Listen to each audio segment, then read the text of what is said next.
PTI के वज़ीर ख़ज़ाना शौकत तरीन ने कहा कि नैब केसेस ख़त्म होने पर इसहाक डार वापस आ रहे हैं। देखना यह है इसहाक डार डूबती मईशत कैसे ऊपर लाएंगे। बोल न्यूज़ के प्रोग्राम तब्दीली में बातचीत करते हुए शौकत तरीन ने खबरदार किया कि इसहाक डार ने अगर पुराना नुस्खा इस्तेमाल किया तो मुश्किलात बढ़ जाएंगी। इसहाक डार के मशवरों का खमियाजा मिफ्ताह को भुगतना पड़ा।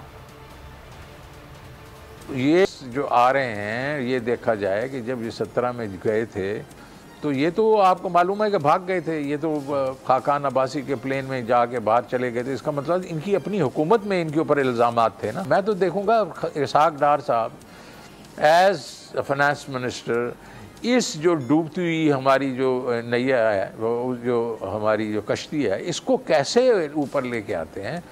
डार साहब जो हैं ये बाहर बैठ के इन्होंने लोगों को मशवरे तो ज़रूर दिए, खमियाजा मिफ्ता भुगतता था। उसके जो भी अगर गलती होती थी वो उसके सर पे होती थी।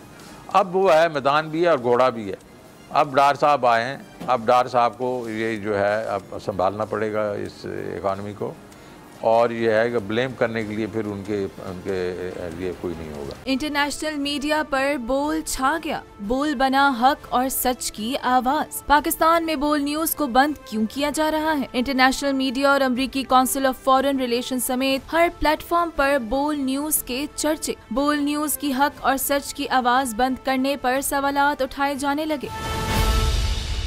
सबसे ज्यादा व्यूज, सबसे ज्यादा रील्स और सबसे ज्यादा रेटिंग के साथ बोल अब भी नंबर 1 पोजीशन पर बरकरार। और अगर आपको हमारी ये वीडियो पसंद आई है तो लाइक पर क्लिक कीजिए, सब्सक्राइब करें और बेल दबाएं ताकि कोई खबर रह न जाए।